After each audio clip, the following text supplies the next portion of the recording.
ဖေမာဇလ621ရပ်ကွက်ပရဟိတအသင်းမှကြီးမှုပြီးတော့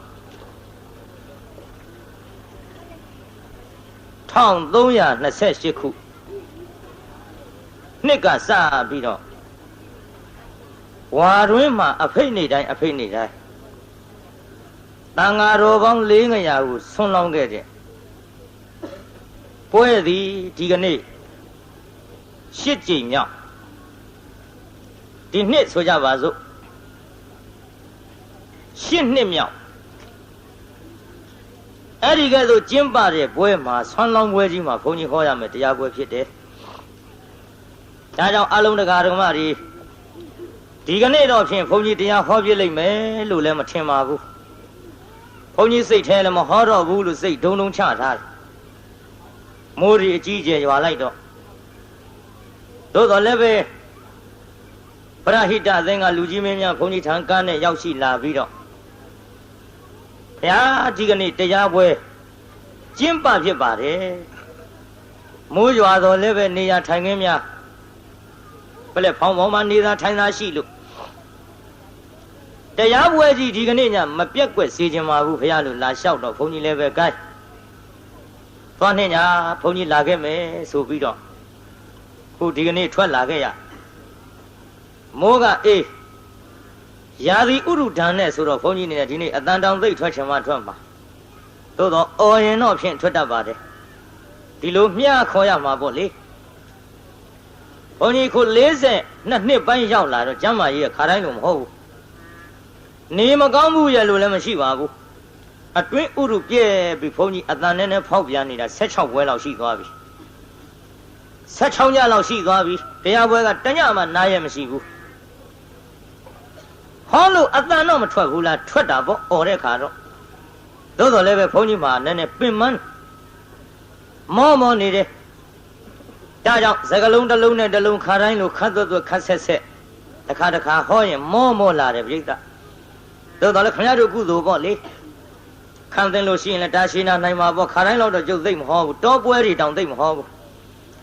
တချို့တောရွာဒေသတွေမှာဆိုလို့ရှိရင်ကျန်ဒီကံဆရာတို့တရားပွဲဆိုရင်ကက်ဆက်တီအတန်ကိုနာထားရတော့ဘုန်းကြီးလူကိုယ်တိုင်မြင်ညလို့လူကိုယ်တိုင်တရားနာကျင်တာနဲ့ကိုပဲလှဲအစီပေါင်း200 300ပေးသား9000 6000အစရှိသဖြင့်ဒါလို့စီကားကြီးလာကြတဲ့ပွဲတောင်မှဘုန်းကြီးသိပြီးတော့12နာရီကဟိုဘက်ကိုကြော်ပြီးဘုန်းကြီးမဟောဘူးတော့မြို့ပေါ်ဆိုတော့ဘုန်းကြီးအဲ့ဒီချိန်ထိလည်းဟောနိုင်မှာမဟုတ်ပါဘူးဒါကြောင့်အလုံးတကာဓမ္မတွေအား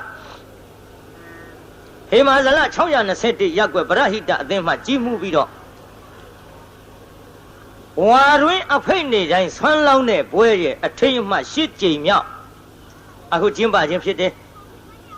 ဒါကြောင့်အလုံးတကာဓမ္မတွေယခုချိန်ကစပြီးတရားဟောဖို့ပဲရှိပါတယ်။ဂိုင်းတရားပွဲဖွင့်ရအောင်လက်အုပ်ချီပြီးနောက်ကညီညီလေးဆိုကြ။အနန္တ5ပါးကိုရှိခိုးပါ၏ဖရာ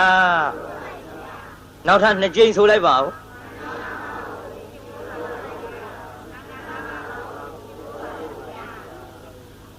။ဦးသုံးချိန်ချကြ။မပြောငုတ်တုတ်ကြီးနေဦးမှာ။တရားပွဲတွေလည်းခဏနာနေပါဇက်ကရှိခိုးပါ၏ဖရာဆိုလူကငုတ်တုတ်ထိုင်နေခွက်ကြအစနေမှုထင်ပါရဲ့ဘုရားကြီးနတ်ဖင်ကဒီလိုငုတ်တုတ်ကြီးနေဦးမလားဒီလိုပြောတာမနေဘူးပြောပြီးနတ်ဖင်ကငုတ်တုတ်ကြီးတွေတွေ့ရင်တော့ကျွတ်တို့ဒုတ်တုတ်ကြီးနဲ့ရိုက်ဖို့ရှိသဗျာဟမ်မှတ်လက်ထားကြပါညရင်ရှိခိုးစေခြင်းလားညရင်ရှိခိုးစေခြင်းလားပြိဿ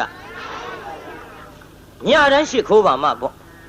တရားပွဲနာတိုင်းလည်းပါဇက်ကရှိခိုးပါ၏ပေါ့။ကဲဒီကဲဆိုအနန္တ5ပါးရှိခိုးဖို့သတိပေးပြီးတဲ့နောက်ဆွမ်းလောင်းတဲ့ပရဟိတအသင်းကြီးအတွက်ဒီကနေ့ဒါနပိုင်းဆိုင်ရာကိုပဲဘုန်းကြီးနောက်ပိုင်းမှာအမှောင်ဘဝသူ့နောင်တဆိုတဲ့ဇတ်ထုတ်ကိုဘုန်းကြီးဟောမလို့ရေဘူးနဲ့ဖဏမပါရင်ຫນွေကာမှသိကြဒါနနဲ့သီလမပါရင်သေခါမှသိရဆိုတဲ့လောကစကားအရာခမရတို့ကြားဘူးတဲ့အတိုင်းနောက်ပိုင်းမှာအမှောင်ဘဝသူ့နောင်တာဆိုတဲ့ဇတ်ထုတ်ကိုဘုန်းကြီးဟောပေးပါရှေ့ပိုင်းမှာတော့ဖြင့်တရားနာခြင်းတရားနာကြတဲ့မန္တလေးရွှေမြို့တော်သူရွှေမြို့တော်သားများ ကျော်တို့ပုထုဇဉ်နှစ်ပိုင်းရှိတဲ့အ내ကကလျာဏပုထုဇဉ်ပိုင်းလေးဖြစ်အောင်နည်းနည်းလမ်းညွှန်ပြီးတော့လှူတဲ့တားတဲ့နေရာမှာဝန်မလေးအောင်ဆောင်ရွက်ပြီးတော့ပြုစုနိုင်ရန်အတွက်ဘုန်းကြီးဒါနာကန်းနဲ့နည်းနည်းစထားပါဒီတော့ပုထုဇဉ်လို့ဆိုတာ2မျိုးရှိမှတ်ထားကြဘေးသားကြီးပုထုဇဉ်ဆိုတာဘယ်နှမျိုးရှိဖြေကြကလေးတွေနဲ့ကြည့်ပြမထားနဲ့လူကြီးတွေအဖြစ်ခေါင်းငါမလေးကြော့ကြပါစို့ဖရာဆိုဟိုဘက်ကယထာသံကိုသူတို့လုံအောင်မအော်နိုင်ဘူးဟောရတာကဘုရားကြီးနာကတ်လို့မိထားသံနဲ့ကားသံနဲ့လူသံနဲ့ဒီကြားတဲ့ခမရတို့အသံကထွက်ပါမှဗျကြိုးစားပြီးတော့အသံထွက်ကြဘာဖြစ်လို့ပရိသတ်ကိုဒီလောက်ခိုင်းနေရတာတုံးဆိုတော့ခမရတို့မှန်မှဘုရားတင်မှဘုရားဖြေတဲ့အချိန်ခါမှာဘုန်းကြီးအသက်ရှူခွင့်ရပါဘုန်းကြီးမှနားခွင့်ရတရက်မှမနာပဲဟောနေတဲ့ဘုန်းကြီးဆိုတော့ခမရတို့အကူအညီပေးရလဲရောက်ပါတယ်နော်ပါရမီဖြည့်ရလဲရောက်ပါတယ်ဒါကြောင့်အသံလေးများကြိုးစားပြီးတော့ထွက်ကြတွန်းអော်ရမယ်ပြောတာမဟုတ်ပါဘူးမှန်မှန်လေးတော့လူတိုင်းထွက်ပေးပေါ့ရှက်เสียမဟုတ်ပါဘူးကြောက်เสียမဟုတ်ပါဘူးကဲဒီတော့ကောင်းပြီပုထုဇဉ်ပဲ2မျိုးရှိ2မျိုးရှိပုထုဇဉ်2မျိုးကဘယ်သူနဲ့ဘယ်သူလဲလို့ဆိုတော့အန္ဓပုထုဇဉ်နဲ့ကလျာဏပုထုဇဉ်မှတ်နော်အန္ဓပုထုဇဉ်နဲ့ကလျာဏပုထုဇဉ်ပြောကြည့်သမ်းပါအန္ဓပုထုဇဉ်ဆိုတာပုထုဇဉ်အကန့်အန္ဓပုထုဇဉ်ဆိုတာမြန်မာလိုပြန်တော့ဘယ်လိုပုထုဇဉ်ပါလဲပုထုဇဉ်အကန့်ပြည့်စုံအောင်ဖြေလိုက်ကလျာဏပုထုဇဉ်ဆိုတာပုထုဇဉ်အကောင်းကလျာဏပုထုဇဉ်ဆိုတာဘယ်လိုပုထုဇဉ်တော့ပုထုဇဉ်အကောင်းဒါဖြင့်ပုထုဇဉ်2မျိုးရှိတယ်2မျိုးကဘယ်သူတွေလဲပုထုဇဉ်အကန့်နဲ့ပုထုဇဉ်အကောင်းပါဗျာ။ကဲ2မျိုးကဘယ်သူတွေပါလဲမှန်နော်သေသေးချာချာတရားနာတာနားထောင်ကောင်းုံလေးလာကြတာလားမှတ်မိအောင်လာကြတာမှတ်မိအောင်လာရင်ကြိုးစားမှတ်ကြဒီတော့ပုထုဇဉ်အကောင်းအကန့်ကိုဘုန်းကြီးခင်ဗျားတို့ပုထုဇဉ်အကောင်းဖြစ်စေခြင်းဟာကျမ်းဂန်ဟုသုတလေးနည်းနည်းတော့ပြောရမှာပေါ့ယတ္တခန္ဓာအာယတနာတိဗေဒေသုဥက္ကဟပရိပု္ပ္ပာယောနိသောမနတိကာရောနတ္ထိသောအန္ဓပုထုဇနောယတ္တေတံအဋ္ဌိသောကလျာဏပုထုဇနောလို့ဒီတိုင်းပြရှင်းရှင်းပြောရရင်အကျဉ်ပုထုဇဉ်ပုဂ္ဂိုလ်သည်သင်အံလက်ကျက်ခြင်းဆွေးနွေးမေးမြန်းခြင်းနှလုံးသွင်းကောင်းခြင်းမှန်နော်သင်အံလက်ကျက်ခြင်းဆွေးနွေးမေးမြန်းခြင်းနှလုံးသွင်းကောင်းခြင်းအဲ့ဒီ3ပါးရှိနေရင်ကလျာဏပုထုဇဉ်အကောင်းလို့ခေါ်သည်သင်အံလက်ကျက်ခြင်းဆွေးနွေးမေးမြန်းခြင်းနှလုံးသွင်းကောင်းခြင်းအဲ့ဒီ3ပါးမရှိတဲ့ပုထုဇဉ်ကိုအန္ဓပုထုဇဉ်အကန့်လို့ခေါ်သည်ဘယ်လားမှတ်စမ်းဘုန်းကြီးပြောပြီးမေးမလို့သင်အံလက်ကျက်ခြင်းဆွေးနွေးမေးမြန်းခြင်းနှလုံးသွင်းကောင်းခြင်းကြိုင်ပြောကြည့်သားညီလေးသင်အံလက်ကျက်ခြင်းဆွေးနွေးမေးမြန်းခြင်းနှလုံးသွင်းကောင်းခြင်းကဲနှစ်ခေါက်လောက်ထပ်ဆိုကြမှာနောက်က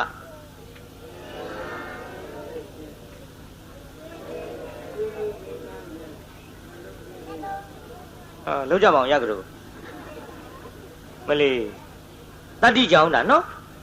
ပထမတော့ထွက်လာဟုတ်မလို့သင်အံလေးကျဲနောက်ဟဲ့ဘယ်ရောက်တော့မသိဘူးအတမထွက်ပဲနဲ့နေရင်တော့ဖြင့်ကျုပ်ကရှေ့ဆက်ဟောအောင်မယ်မဟုတ်ဘူးဗျာမှတ်မိအောင်ပြောပြီးမှရမှခိုင်းတဲ့ဘုန်းကြီးပါဗျခင်ဗျားတို့ရမ်းခိုင်းတဲ့ဘုန်းကြီးမဟုတ်ပါဘူးသင်အံလေးကျက်ခြင်းဆွေးနွေးမေးမြန်းခြင်းနှလုံးသွင်းကောင်းခြင်းဆိုသမှာအတန်ကျဲကျဲလေးသင်အံလေးကျက်ခြင်းဆွေးနွေးမေးမြန်းခြင်းနှလုံးသွင်းကောင်းခြင်းကဲကျဲကျဲလေးတစ်ခေါက်တည်းဆိုလိုက်ပါတော့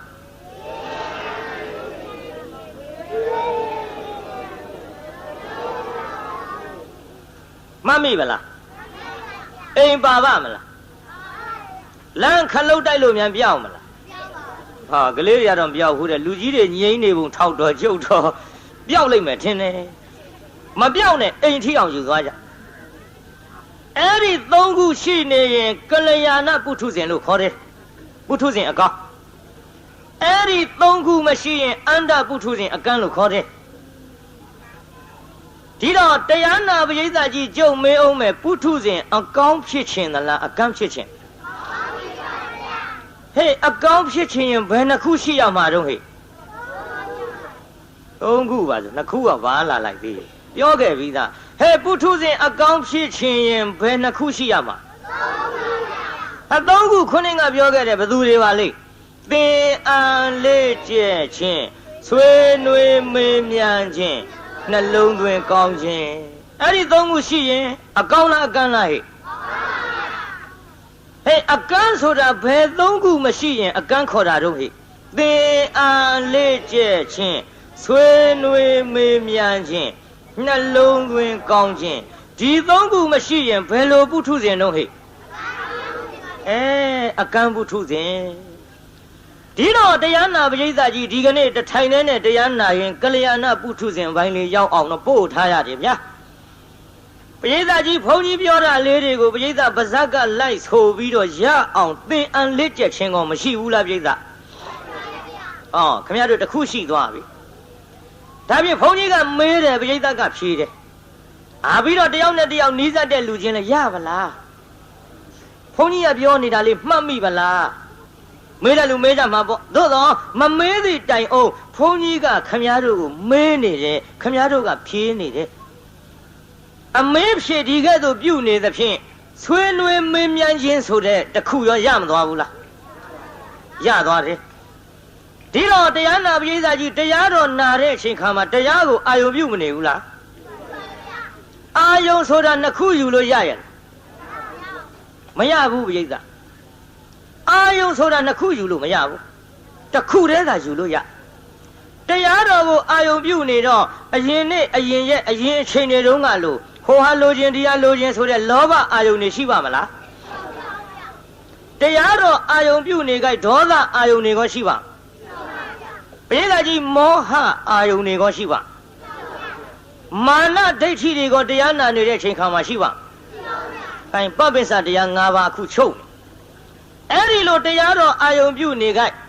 ခုနကလောဘဒေါသမောဟမာနဒိဋ္ဌိဆိုတဲ့ဒီအာယုန်တွေချုပ်နေသဖြင့်ပရိသတ်ရဲ့စိတ်နှလုံးလေးဟာတရားတွေကိုနှလုံးသွင်းထားခြင်းကြောင့်ပရိသတ်ရဲ့နှလုံးသွင်းကတော့မကောင်းဘူးလားပရိသတ်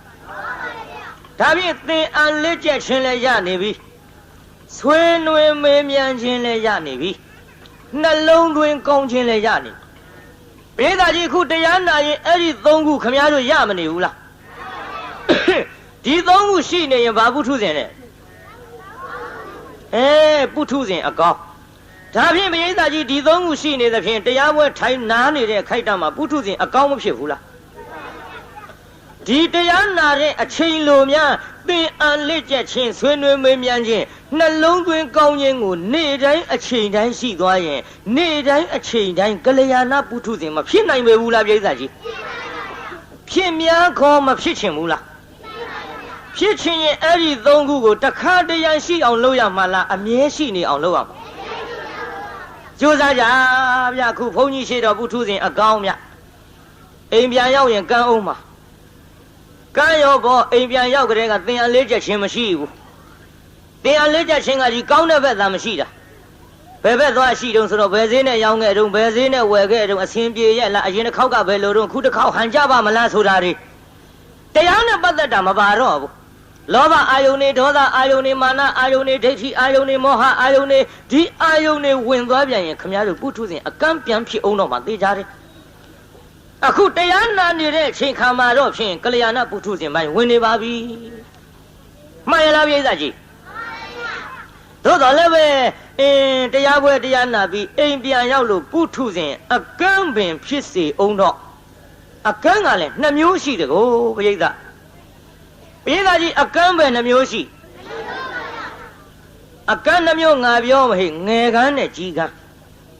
ဟဲ့အကန့်2မျိုးကဘယ်ကန်းနဲ့ဘယ်ကန်းတော့ငယ်ကန်းနဲ့ကြီးကန်းဆိုတာအမိဝမ်းနဲ့ကလေးကငယ်ငယ်ကလေးတွေကကန်းလာဝင်းတွင်းပါပေါ့ကွယ်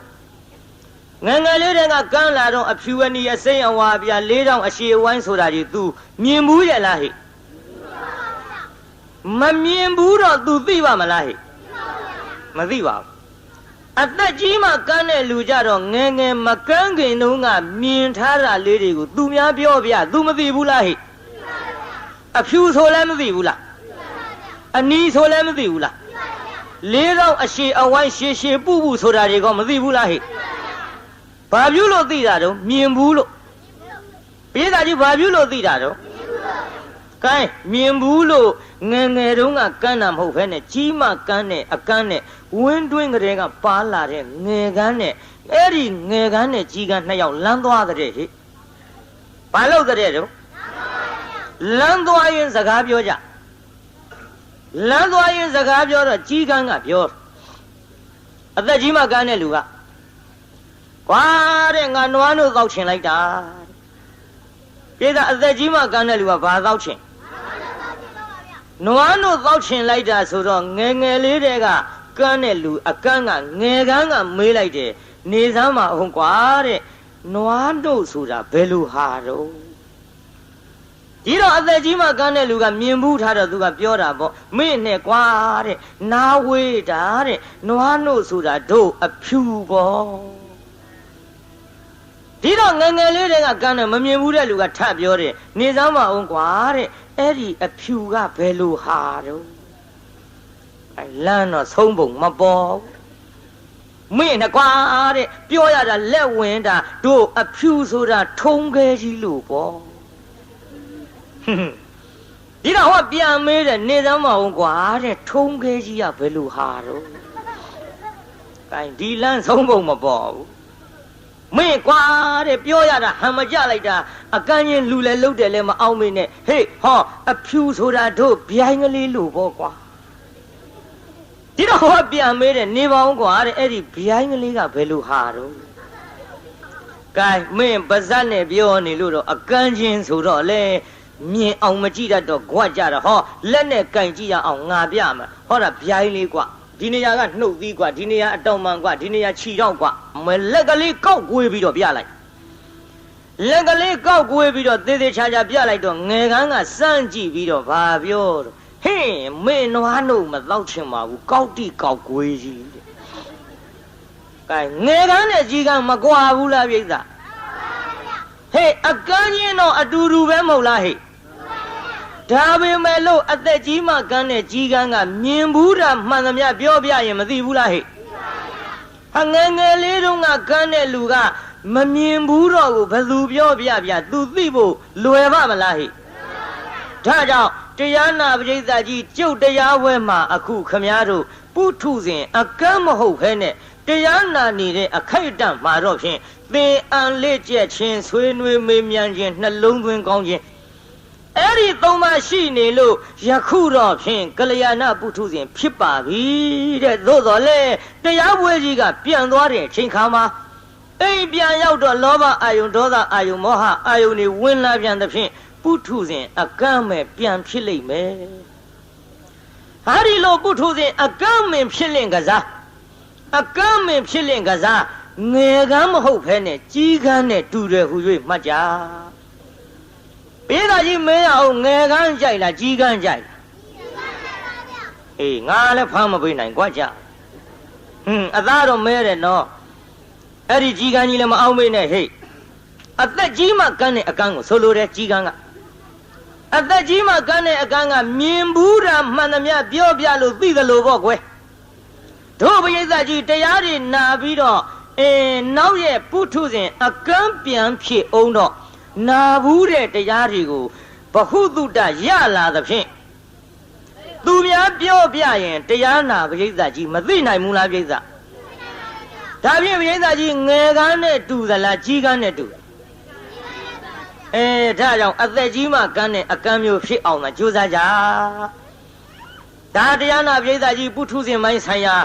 နှမျိုးကိုခွဲပြောပြီးပါပြီဒီတော့တရားနာပရိသတ်ကြီးပုထုဇဉ်ဒီကနေ့အကောင်းဖြစ်နေသလားအကန်းဖြစ်နေသလားဘယ်တော့မှတော့ခုပရိသတ်ကြီးဘယ်တော့မှတော့ပုထုဇဉ်အကောင်းဖြစ်နေဘယ်နှခုရှိလို့တော့ဟဲ့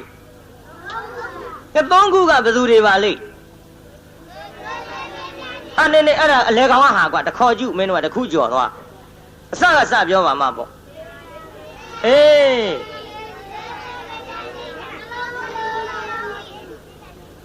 လူကြီးသားကြီးပဲကလေးတွေကရှော့ပေးပါဦးဟုတ်တယ်ဗျာအတန်ကြားလေးကလူကြီးသားကြီးပဲကလေးတွေကရှော့ပေးပါဦးမှာပေါ့ကျုပ်ပြောတာတစ်မျိုးကြီးနော်လူကြီးသားကြီးလဲဆိုရဲကလေးတွေကရှော့ပေးပါဦးမှာပေါ့သဘောပေါက်တော့ပါတယ်ဗျာနော်အတန်ထွက်ကြစမ်းပါဗျာရှက်စရာမဟုတ်ပါဘူးကောင်းတဲ့အတန်ဒီအတန်မျိုးထွက်ကောင်းပါခင်ဗျားတို့မရှက်သင့်မကြောက်သင့်တဲ့နေရာရှက်ကြောက်နေရှက်သင့်ကြောက်သင့်တဲ့နေရာကြတော့ဖေတော့မောင်တော့နဲ့သေခြင်းဆိုကာလနာမွေဆိုလောင်မီဆိုတာတွေကြတော့မရှက်နိုင်ကြတော့ဘူးဒါကြောင့်ဖခင်ကိုတော်မြတ်ကြီးကအဝေတဝမိဘာယတိဘာယိတဗေနဘာယရေဘယဘယဝိမုံလာတေတံတိဒုက္ခနာလဘတိကြောက်တဲ့ကြောက်ထိုက်ကြောက်ကောင်းတဲ့တရားတွေကိုမကြောက်တော့မကြောက်သင့်မကြောက်ထိုင်မကြောက်ကောင်းတဲ့တရားတွေကိုတော့ကြောက်နေသည်ဒါကြောင့်အရှက်အကြောက်မှားနေလို့ရှိရင်တော့သံတိဒုက္ခနာလဘတိ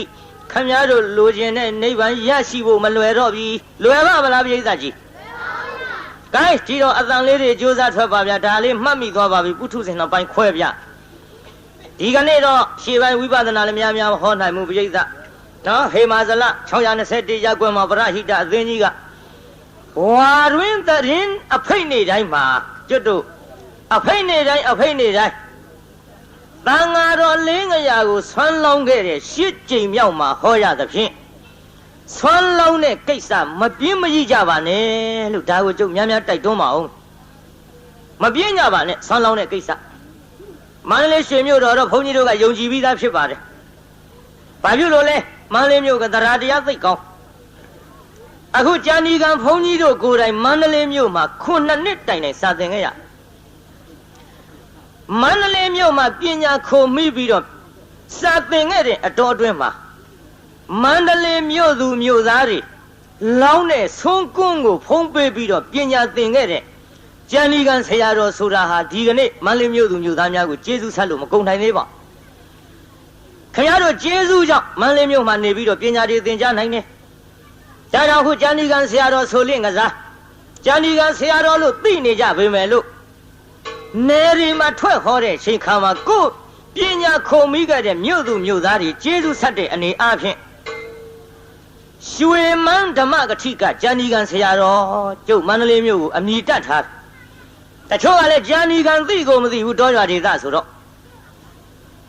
ကျန်ဒီကံဆရာတော်တရားဟောကောင်းလှတယ်ပြောတယ်ဆိုပြီးမန္တလေးမြို့လာပင့်မန္တလေးမြို့ပေါ်ကျန်ဒီကံကျောင်းတိုက်လျှောက်ရှာရတာမူနောက်လို့ဘယ်မှမတွေ့ဘူးကျန်ဒီကံဆိုတာကျုပ်မန္တလေးမြို့ပေါ်တင်ထင်တာကိုရှေ့ကတတ်ထားတာကရွှေမန်းဓမ္မကတိကကျန်ဒီကံဆရာတော်ဆိုတော့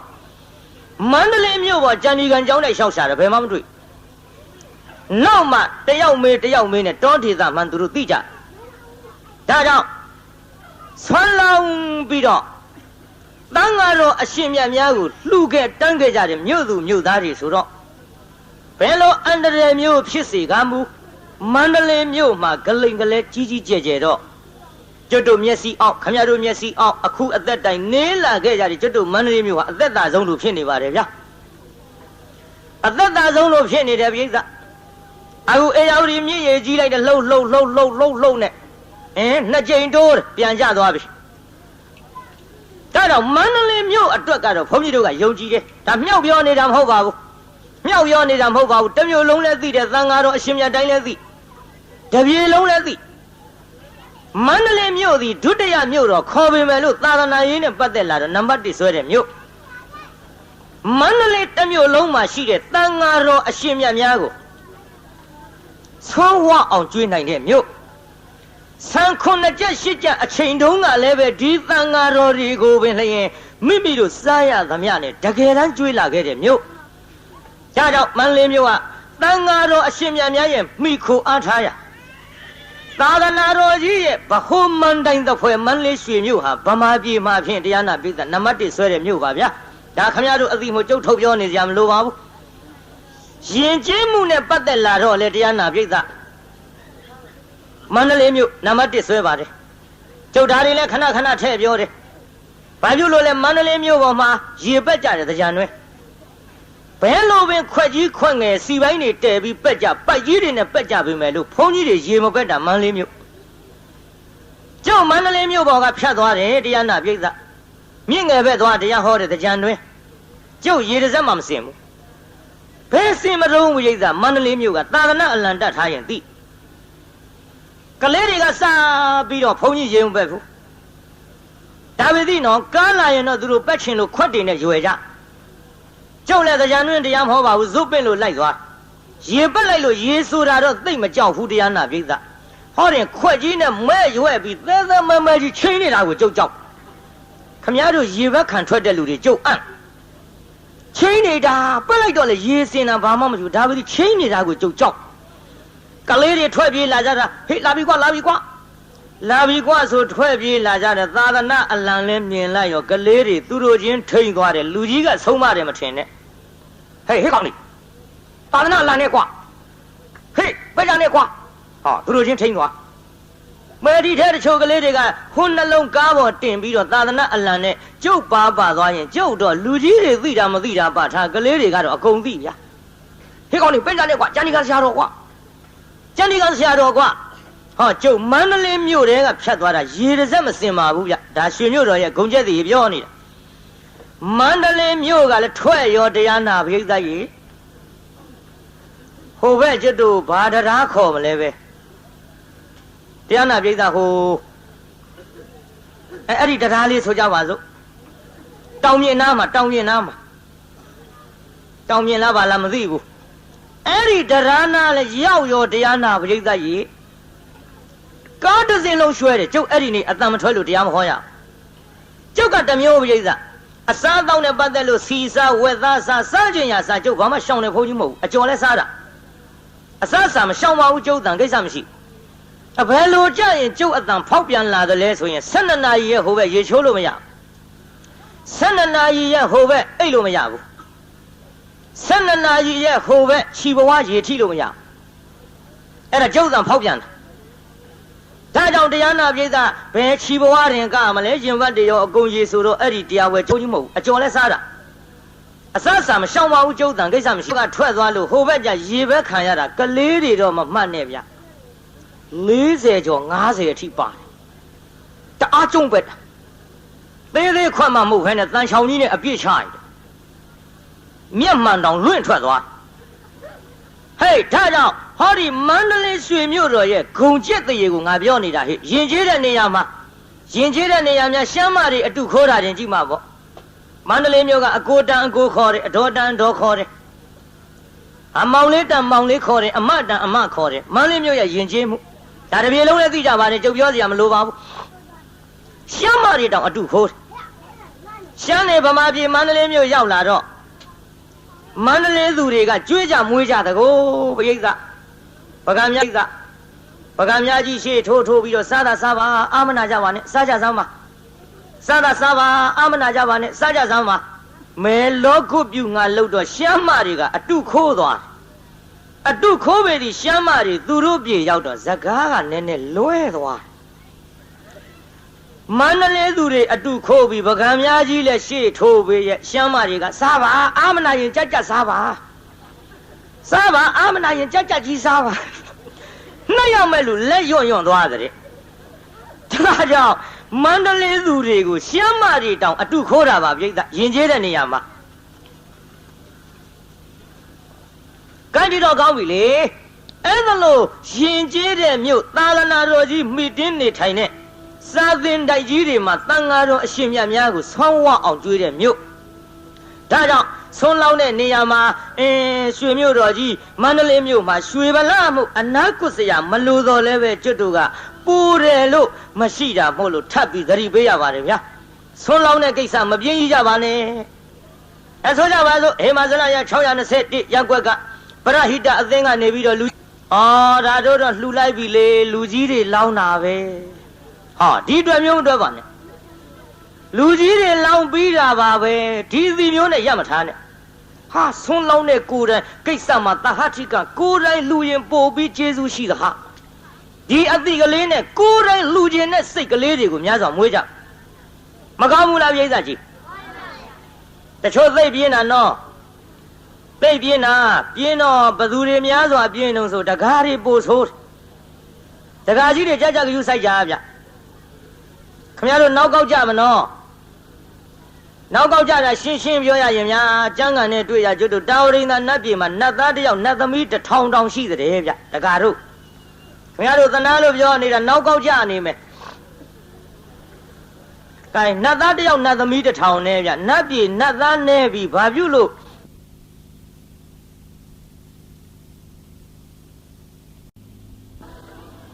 ဒကမတွေမြောက်ပြောနေတာမဟုတ်ဘူး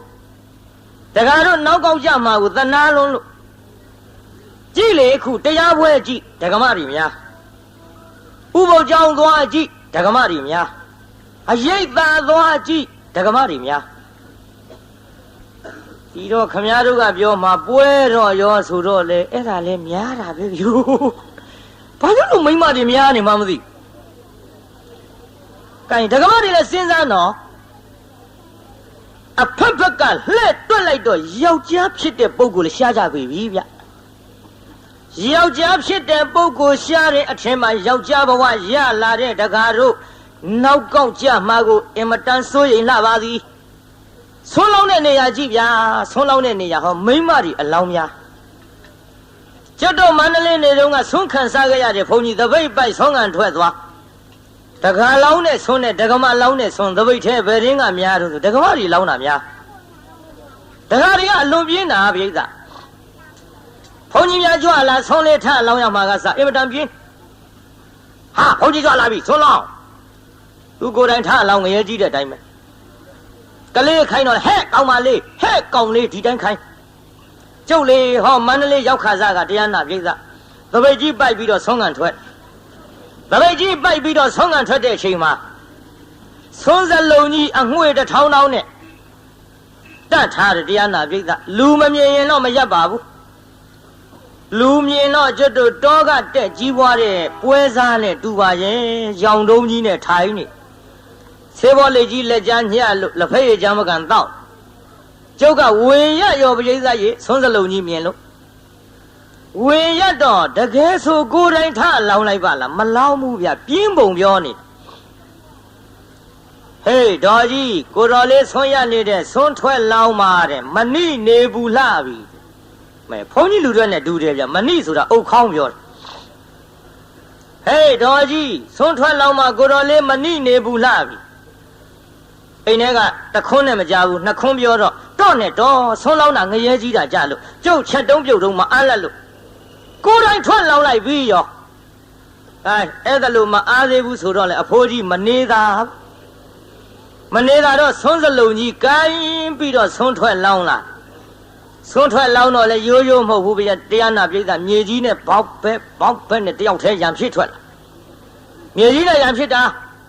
ဖြစ်ရောပေါ်ပြဆွန်းထလောင်းရကလေးကလည်းဖရိသောပကံတဝဲတစ်ပြက်လေးနဲ့ဆေးဘောလိတ်အရှူပြက်တာကိုအရှူပြက်တော့တရားနာပြိဿကျုပ်ချီရောက်လာပြန်တော့လေမန္တလေးမြို့ဆိုတာတန်ခါစိတ်အောင်လောင်းရတန်ခါစိတ်အောင်တဇွန်းစီလောင်းရတာ तू ကမဟုတ်ဘူးဗျကျုပ်သပိတ်ထဲဇွန်းကြီးနဲ့ဆွန်းနေအကုန်ရက်ချကျုပ်ကတော့တရားတရားရှိတာမရှိတာအပထားလို့အကုန်ရက်ချကြတဲ့ကကျုပ်တော့ပြုံးနေ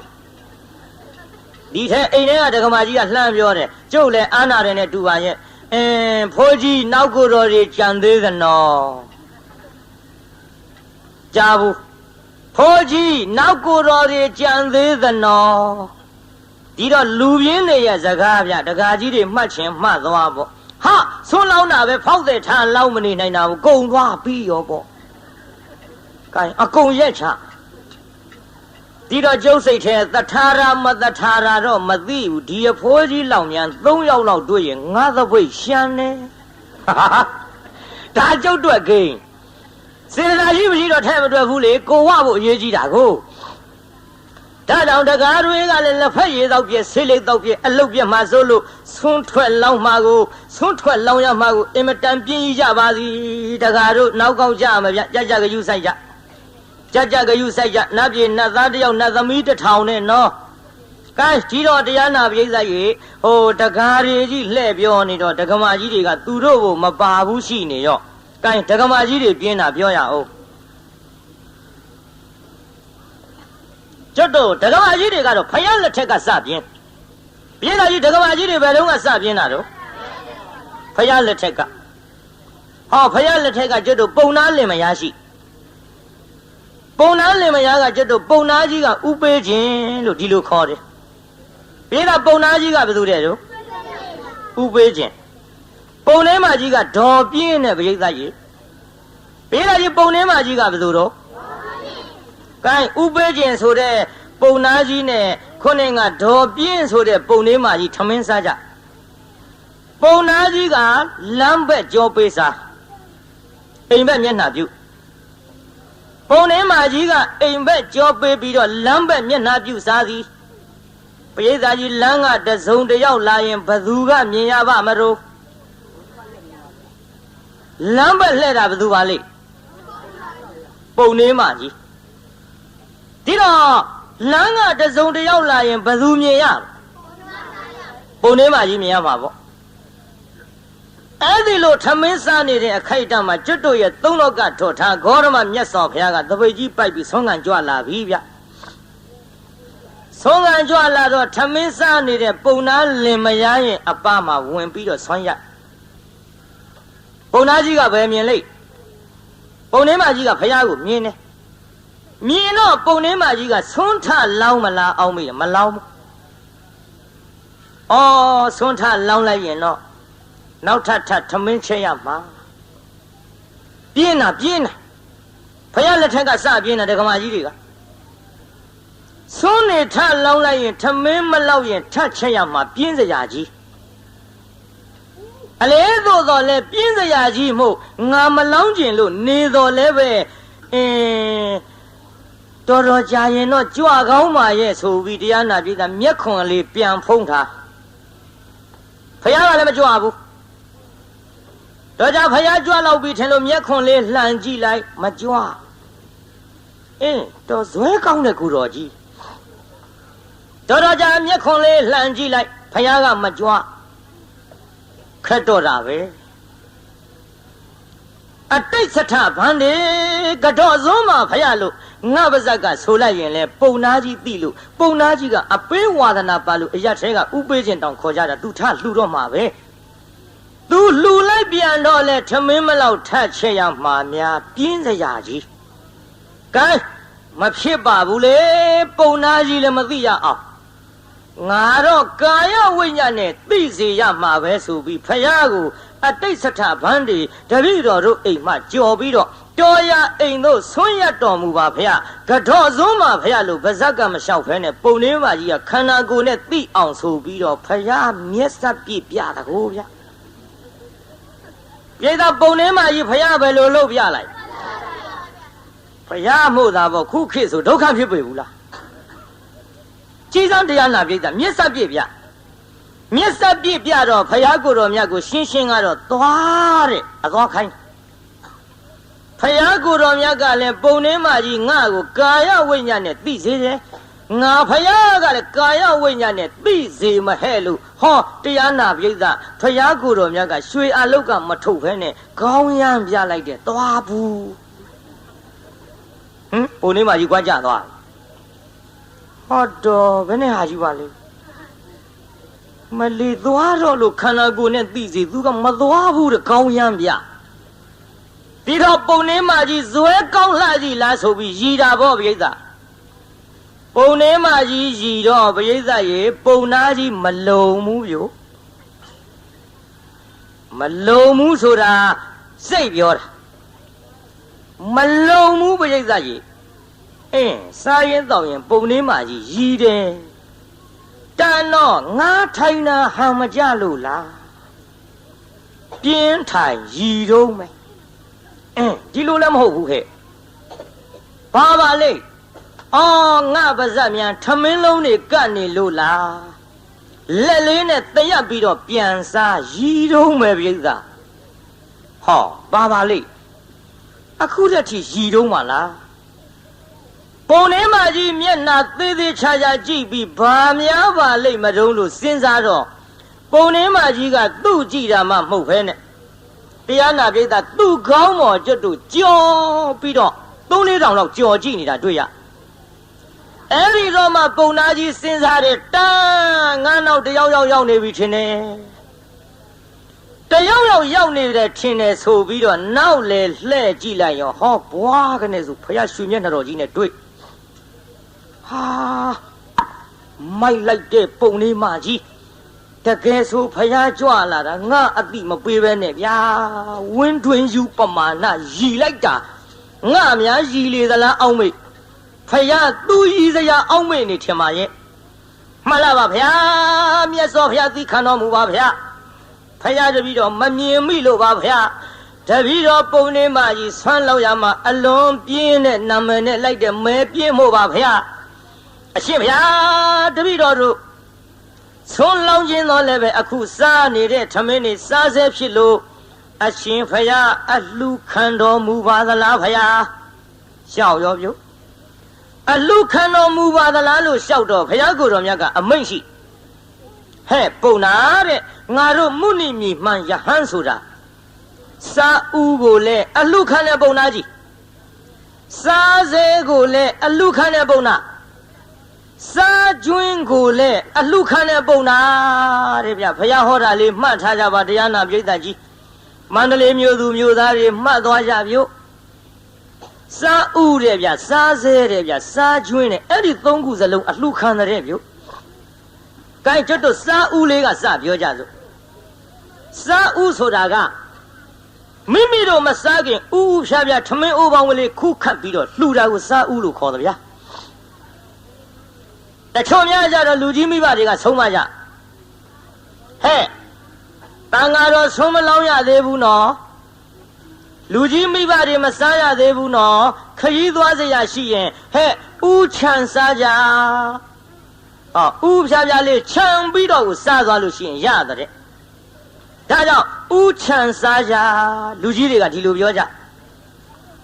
အခုတော့ဥချံစားကြမဟုတ်ဘူးတရားနာပိဋကစကားကရွေ့ပြီးတော့ဥချစားကြဖြစ်ပိဋကကြီးခုစကားကဘယ်လိုဖြစ်နေတော့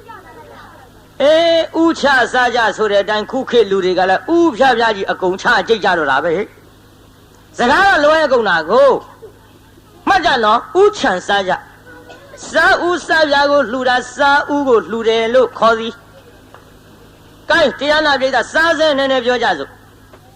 စားစဲဆိုတာထမင်းပကံများတဲ့မှာထမင်းနေဟင်းနေဘလဝေကလေးလို့နယ်ပြီးတော့စားနေတဲ့အခိုက်အတန့်တန်ဃာတစ်ပါးကြွလာလို့အဲ့ဓာတွေကိုမသက်မပြတ်နှိုက်လှူတဲ့စားစဲကိုပြောတာမဟုတ်စားစဲဘုန်းကြီးပြောမယ်နားထောင်ကြည့်စားစဲဆိုတာလေထမင်းစားကြတဲ့ကိုကလှူမဲ့စေတနာကရှေ့ပြေးထားပြီးသားငါထမင်းစားနေတဲ့စားစဲအချိန်ကာလမှာအလှူခံပုဂ္ဂိုလ်ရောက်လာရင်လှူမဲ့ဆိုတဲ့ရည်ရွယ်ချက်ရှိပြီးသားဒါကြောင့်ထမင်းစားတဲ့အချိန်ခါမှာတရားနာပိဋကဟောပကံများတဲ့ကိုလေထမင်းတွေအကုန်လုံးဟင်းစားဟင်းနာဖြစ်အောင်မစားဘူးထမင်းလေးတစ်ပိုင်းကိုပကံပြားဟိုဘက်မှာတတ်တတ်ပုံပြီးတော့ကိုယ့်ဘက်ကတစ်ပိုင်းကိုသာလျှင်စားတယ်ပြိဿဟိုဘက်တစ်ပိုင်းကိုဟင်းစားမလူရဘူးတဲ့အကယ်၍အလှူခံပုဂ္ဂိုလ်ရောက်လာလို့ရှိရင်ငါစားစဲရောက်လာရင်လှူမယ်ဆိုတဲ့စေတနာနဲ့အဲ့ဒါလိုစားနေတဲ့အခိုက်အတန့်ကိုစားတဲ့ပကံပြားတွေကဟိုဘက်အစွန်းကတန်တန်ပြန်ပြန်ထားတဲ့ထမင်းကိုပိုင်းထားတဲ့ထမင်းကိုလှူနိုင်တယ်အဲ့ဒါစားစဲလှူတယ်လို့ခေါ်တယ်ပြိဿမှတ်သွားကြနော်လှူကောင်းပုံတွေလှူကောင်းပုံတွေကလေးလိုနေထားတဲ့ထမင်းစားဟင်းစားတွေနဲ့ရောထားတာတွေကိုလှူတာပြောတာမဟုတ်ဘူးဗျစားစဲကဒီလောက်ဆိုသဘောပေါက်ပြိဿကြီးသဘောပေါက်ဗလားကဲစားကျွင်းပြောကြအောင်စို့စားကျွင်းဆိုတော့မိမိတို့စားလို့မကုံလို့ပကံများတွေကဟိုတဆုပ်တီတဆုပ်လန့်ပက်တဲ့ထမင်းစားများကိုလှူတာကိုစားကျွင်းလှူတယ်လို့ပြောတယ်မဟုတ်ဘူးနော်မဟုတ်ဘူးပြိဿသတိထားကြစားကျွင်းဆိုတာဘယ်လိုဟာပြောတာပါလဲစားကျွင်းဆိုတာလေထမင်းစားကြတဲ့ကိုကငါတို့တအိမ်သားလုံးထမင်းစားပြီးတောင်မှတန်ဃာတစ်ပါးဆွန့်ချိန်မိကြွလာရင်ဆွန့်ကတ်နိုင်အောင်ဆိုပြီးတော့ဒီမဲ့ထမင်းအိုးတဲ့ခူးတဲ့ရောင်းမနဲ့ဟင်းအိုးတဲ့မကော်ဘူးတဲ့ပြိဿဟင်းအိုးတဲ့ကော်တဲ့ဇွန်းနဲ့ထမင်းမခူးဘူးတဲ့ပြိဿကြီးငါတို့တအိမ်သားလုံးစားပြီးတောင်မှ တန်တန်ပြတ်ပြတ်ကျွင်းကြမ်းနေတာကိုတန်ဃာတစ်ပါးကြွလာရင်ဆုံးကတ်နိုင်အောင်ဆိုတဲ့စေရနာရှိပြေးနဲ့တမင်သက်သက်တန်တန်ရှင်းရှင်းချွင်းချမ်းစေတဲ့ဆွမ်းကိုလှူတာကစားကျွင်းကိုလှူတယ်လို့ခေါ်သည်မှတ်ကြဗျစားကျွင်းလဲအလှခံတဲ့ဆိုပြီးကိုမကုံလို့ပကံများတဲ့တလုံးနှလုံးနယ်ထားတာတွေဟိုဘက်မဲ့ဒီဘက်မဲ့ဟာကိုလှူတာမျိုးမဟုတ်ဘူးဗျတချို့ကလည်းပယုတ်ဒုက္ခပြောတတ်တယ်မကောင်းကြောင်းဖို့တဲ့မလုပ်ပါနဲ့ဗျဘုန်းကြီးတွေဆိုတာကောင်းကောင်းစားနေကြခင်ဗျားတို့သိကြသားနဲ့ဒါကြောင့်ပရိသတ်ကြီးစားဦးရဲ့စားစဲရဲ့စားကျွင်းရဲ့သိပလားပရိသတ်ကြီးပရိသတ်ကြီးသဘောပေါက်ပလားဖြေကြစမ်းပါပရိသတ်ကြီးသဘောပေါက်ပလားဒီလောက်ဆိုတော်သေးခင်ဗျားတို့နေနိုင်တာအဲ့ဒီလိုဘုရားကိုတော်မြတ်လည်းမိတ်လိုက်ပါလေရောမှန်လားပါဗျာဘုရားတပည့်တော်သည်စားစဲဖြစ်တဲ့ထမင်းတွေကိုဆောင်းအဖြစ်လှူဒန်းမရစေပါဘုရားလို့တန်တန်ပြတ်မြန်ပိုင်းထားတာကိုပုံနာကြီးကအကုန်ထား၍လှူလေတော့သည်ပရိသတ်လှူပြီးတော့ဘုရားကိုကြော့ပရိသတ်ရေလှူပြီးတော့ဘုရားပုံနာကြီးကြော့မှတော့ပုံနေမကြီးလည်းမနေနိုင်ဘူးရှစ်ခိုးတဗျကျုပ်လေတရားနာပရိသတ်အဲ့ဒီဇတ်ထုတ်ကိုကျုပ်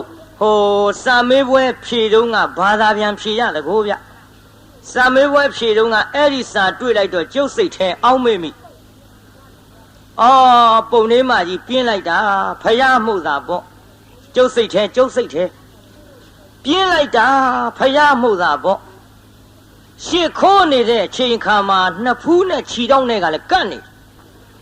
ဒါလောက်ပြင်းတဲ့ပုံလေးမကြီးငါတို့လိုဦးစင်းလေးတွေဆိုရင်ရောင်ကလေးတော့ခတ်လိုက်ရှင်တယ်လို့ငငယ်တုန်းကဘာအခုမရှိပါဘူးအဲ့ဒီစိတ်ပြင်းလွန်းလို့ဒါကြောင့်တရားနာပိဋကကြီးအဲ့ဒါလို့လှူဒန်းတဲ့အချိန်ခါမှာဘုရားကိုယ်တော်မြတ်ကဆွမ်းကြိုး၅ပါးကိုဟောတော်မူပါသည်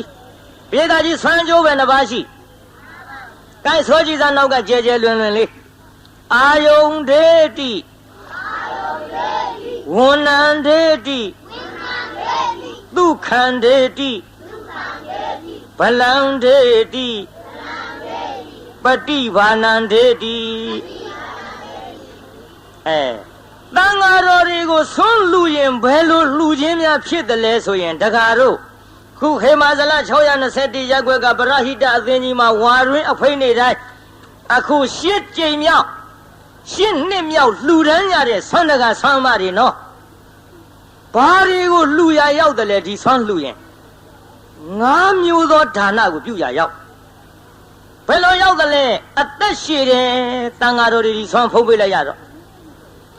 ပြေသာကြီးခုဒီပရဟိတအသင်းကတန်ဃာတော်အရှင်မြတ်များကိုလှူလိုက်တဲ့ဆွမ်းကိုဖုံးပေးလိုက်ရသဖြင့်တန်ဃာတော်တွေမှာအသက်မရှည်ဘူးလားပြိဿသဗ္ဗေတ္တဟာရထိတိကဆိုတော့ဆွမ်းမစားရရင်9ရက်နေရင်ကိုတော်တွေဘာဖြစ်မှာတော့ပြန်တော်မူမှာပေါ့ကွာသေးကုန်မှာပေါ့အခုဒီဆွမ်းစားရသဖြင့်တန်ဃာတော်တွေမသေးဘဲနဲ့အသက်ရှည်တယ်ဒါကြောင့်အသက်လှူရာရောက်တဲ့ဗျတက္ကရာတို့ဆွမ်းတကာဆွမ်းမတွေနောက်အဆင်းလှခြင်း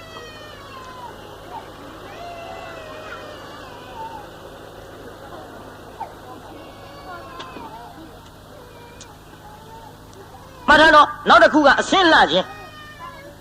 ဗဇတ်မပိတ်နဲ့မလုံးနဲ့ခွန်သွားတာဒီတိုင်းလေမလုပ်ပါနဲ့ကွယ်ဗဇတ်တို့ဘာတို့ပိတ်ရအောင်ဟာ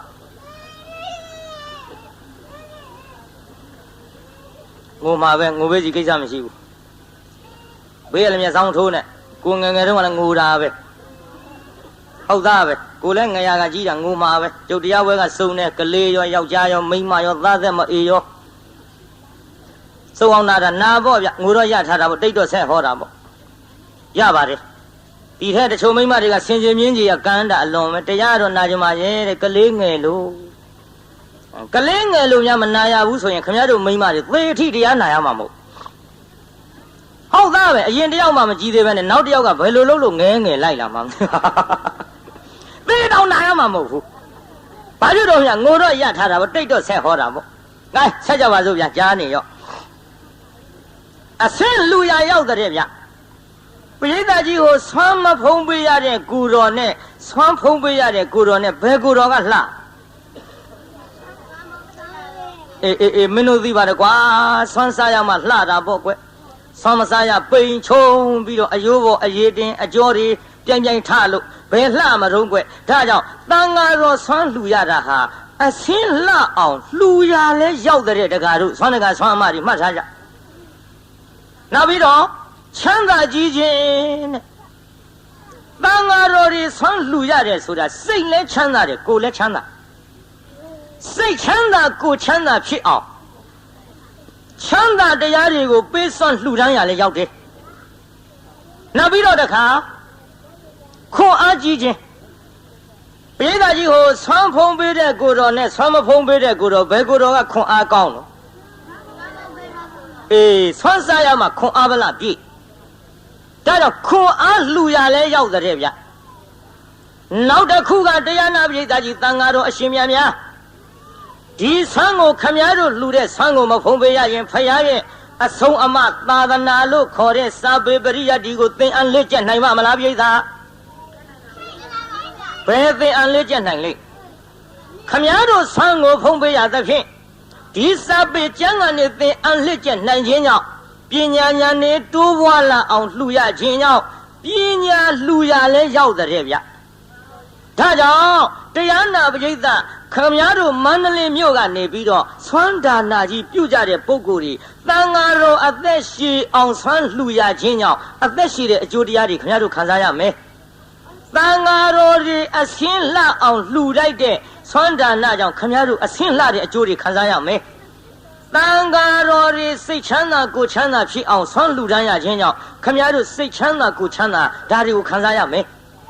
အတန်ဃာတော်တွေခွန်အားကြီးအောင်လှူရခြင်းကြောင့်ခင်ဗျားတို့ခွန်အားဗလာကြီးတဲ့အကျိုးတရားတွေခံစားရတန်ဃာတော်တွေဉာဏ်ပညာအတွက်ထွန်းကားအောင်လှူရခြင်းကြောင့်ခင်ဗျားတို့တွေဖြစ်လေရဘဝဉာဏ်ပညာကောင်းနိုင်တဲ့ပိဋကဒါကြောင့်ပိဋကကြီးဆိုကြည့်စမ်းပါအသက်ရှည်ခြင်းအစင်းလှခြင်းချမ်းသာကြီးခြင်းခွန်အားကြီးခြင်းပညာကြီးခြင်းမှတ်မိဗလားကဲမမရင်ပြောကြည့်စမ်းဟိဖြည်းဖြည်းလေး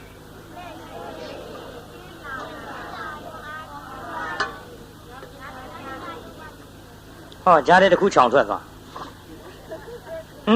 ချမ်းသာကြီးခြင်းတစ်ခုရော့နေရဲ့အလေးနောက်တဲ့သွားမှာပါနော်တစ်ခုရော့သွားတယ်နော်ကဲပြေးသားကြီးဘုန်းကြီးနဲ့ပြိုင်သူဆိုကြည့်စမ်းပါအသက်ရှည်ခြင်းအစင်းလှခြင်းချမ်းသာကြီးခြင်းခွန်အားကြီးခြင်းပညာကြီးခြင်းဒါခင်ဗျားတို့မန္တလေးမြို့မို့ရိုးရိုးဟောနေတာမြင်းညာလုံးကတော့ရိုးရိုးဟောမရလို့ကျုပ်ရေးခဲ့ရဗျာစီးကြိုက်ဝါကြိုက်ဆိုတဲ့ကရှင်းရှင်းပြောရရင်သချင်းမြတန်ဃာတော်9000အတွက်ကျုပ်ဆွမ်းလူခံပေးကြရဆန္ဒမုတ်ဇေရီကြီးကျွတ်တို့တန်ဃာ9000နဲ့ထီးတင်တော့ကလေ73သိန်းလောက်ကုန်မဲ့ဘုရားကြီး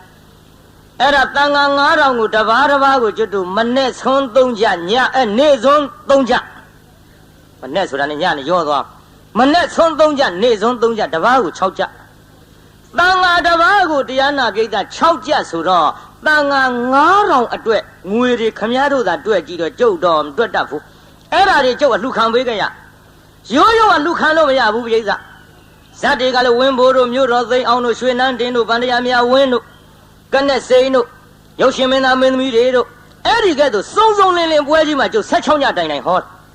16ညဟောတဲ့တရားပွဲကြီးမှာတရားနာပိဋကကျုပ်ရိုးရိုးဟောမရလို့ရေးကြရတယ်ဗျရေးကြရတယ်ဆိုတော့ခင်ဗျားတို့နည်းနည်းတော့ပြောပြရအောင်ကိုင်းပိဋကနောက်ကလိုက်ဆိုးကြည့်စမ်းပိဋကဆိုးမလားပိဋကကလေးတွေတော့ကျုပ်ယုံတယ်ဆိုမှပါတဲ့ကလေးတွေတော့ယုံတယ်လူကြီးတွေကဆိုမလားပြုတ်ဟောဗျာဒါကြောင့်ကလေးတွေယုံပါတယ်ဆိုမှပေးသားကြီးဆိုမလားမလူကြီးတွေပါလားကဲဆိုစမ်းနောက်ကညောင်ကြီးလုံးမနေနဲ့နော်ရှင်းရှင်းပြောရရင်သချင်းရိုးရိုးဟောမရလို့သဘင်တွေကြားတဲ့မှုကဲဆိုစမ်းပါသက်ရှိဆင်းလှချမ်းသာကြဖို့အမှန်တကယ်ဘယ်ဆိုတော့ငါတဲ့တောင်တန်ကောင်းတယ် မွေးကလေးနဲ့ဟိတကယ်မွေးကလေးနဲ့နော်ကိုက်ပါတဲ့ဆိုသားကြီးသက်ရှိဆင်းလာချမ်းသာကြဖို့အမှန်တကယ်ခွန်အားနဲ့ပညာကျွဲအလုံးမြတ်တဲ့အလှပါကွယ်အလွန်မြတ်တဲ့အလှပါကွယ်ခွန်အားနဲ့ပညာကျွဲမြတ်ဖယားဒေသနာသေချာမဆန်းအင်္ဂုတ်ထောကြောင့်ပြခဲ့တယ်ဟာအင်္ဂုတ်တွေဘာဖြစ်ကုန်ခဏမှညာဆိုသားမှာဒီနေရာစီးမပြေဘူးမအောင်မင်းနဲ့နော်အတော်ပါတယ်ဗျဟုတ်တယ်ပြိဿစီးမပြေဘူးအောင်မင်းမှာဆိုလို့ဒီနေရာအတော်ပါတယ်ဒါဆိုခင်ဗျားတို့လူထဲမတော်ပါနဲ့အိမ်ကြမှာတော်အတမ်းမှခွာကြတယ်ကဲကျုပ်နဲ့တော့ပြမနားထောင်ကြည့်လိုက်ဆိုနဲ့ဟိခွန်အားနဲ့ပညာကျွဲအလုံးမြတ်တဲ့အလှပါကွယ်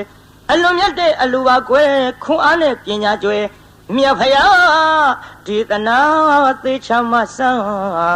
အင်္ဂုတ်ထောကြောင့်ပြခဲ့တဲ့တက်နဲ့ဒူနဲ့တဲ့မှာဟာမကြတော့ကွာသင်္ကန်းဝတ်ကြီးနဲ့ရက်လားဒါပဲတမင်းတွေကြားတယ်ဆိုတော့ပြောပြတာပေါ့လေကံပြေကကြီးဆိုသားမခွန်အားနဲ့ပညာကျွဲအလုံးမြတ်တဲ့အလှပါကွယ်အလွန်မြတ်တဲ့အလှပါကွယ်ခွန်အားနဲ့ပညာကျွဲမြတ်ဖယားဒေသနာသေချာမဆန်းအင်္ဂုတ်ထောကြောင့်ပြခဲ့တယ်ငါရသောအကျိုးတရားကိုမမှားရသောအကုအကမို့အနလန်းသွားဖို့စောင်းနှံမိပါတယ်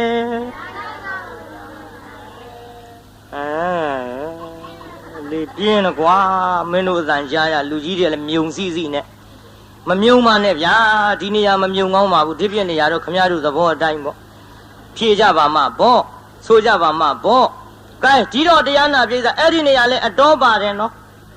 အေးအတော်ပါတယ်ဆိုပေမဲ့လို့ခုနှစ်ကလို့တက်တန်နဲ့မတော်ရဘူးဟဲ့တက်တန်နဲ့မတော်ရဘူးဟဲ့ဘယ်တန်နဲ့အတန့်ဆိုတာဘယ်ညာရှိခင်ဗျားတို့လမ်းသွားတာလို့ဘောဗျခင်ဗျားတို့လမ်းသွားတာခြေတောင်းနှစ်ချောင်းရှိတယ်ဘယ်တစ်ချောင်းနဲ့သွားလိမ့်နှစ်ချောင်းသွားကြတယ်ဘယ်ညာပြေးသားကြီးတစ်ချောင်းနဲ့မြန်သွားရဲ့လားသွားပါဘူးဂျိုင်းတောင်းနဲ့သွားတာထဲမပြောနဲ့ तू ကမပါလို့ဟုတ်သားပဲကတိကတဝင်လာမှာစိုးလို့တစ်ချောင်းရှိတယ်လို့နှစ်ချောင်းသွားတာပေါ့ဗျဘယ်တစ်ချောင်းနဲ့သွားလိမ့်ဒါတော့ဒီနေရာမှာလည်းဘယ်လန်နဲ့ဟိနည်းနည်းနားထောင်ကြည့်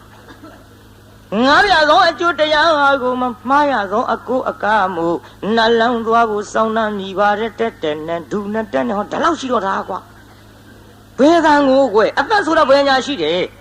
တဲ့ပါလေဆိုလေဆမ်းမငါပြသောအကျိုးတရားကိုမမှားရသောအကိုအကားမို့နှလန်းသွားဖို့စောင်းနှံမိပါတယ်ဆွမ်းဒါနမှုစေရနာကျွဲလှူဒန်းမြတ်ဖို့နှိုးစော်ပါရော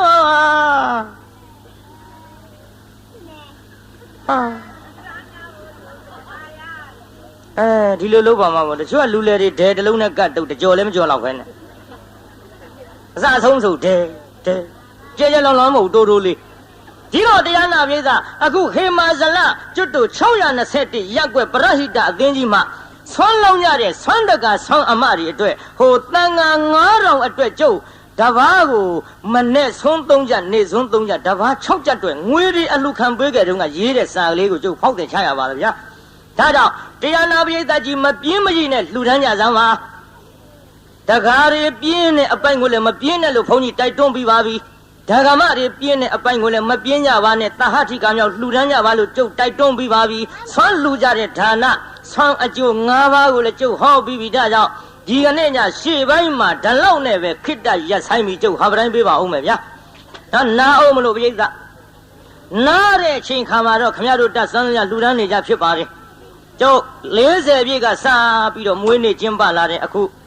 42နှစ်တန်ခါ42ပါးဓမ္မ42ကျပ်စီလှူးလို့အဲ့ဒီကိစ္စတာဝန်တောင်မှရက်လေးတွေခိုထားတဲ့ကြားတွေကအခုမနာရဘူးတရားနာပြိဿဒါကြောင့်ခင်ဗျားတို့လှူဒန်းတဲ့ကိစ္စသာသနာပိတ်မှန်ကြီးအတွက်မိမိတို့တတ်ဆွမ်းသမျှလှူဒန်းကြရန်ကြုတ်တိုက်တွန်းရတော့လည်းပဲခဏခဏလှူးနေတဲ့တရားတော်မတွေဆိုတော့လှူခံရတာလည်းအာနာပြီပြုတ်ပန်းလေးရွှေမြို့တော်ကြီးအာနာပေမဲ့လို့လည်းများများရမှဂျင်းတ်တဲ့ဘုန်းကြီးဆိုတော့ကြည်ရှုသလောက်ကြတော့ကိုင်းထားကြောင့်ဗမာရင်းနာမမေ့မလျော့မပေါ့မဆန်တော်တတိတရားနဲ့တံပါရိထမိမိတို့ကြီးမှန်သမျှလွယ်လင့်တကူပါလာလို့မပင်ပန်းကြသေးပါဘူးဆိုရင်ဖြင့်ကြိုးစားပြီးတော့သာလှူဒန်းနိုင်ကြပါစေကုန်သတည်း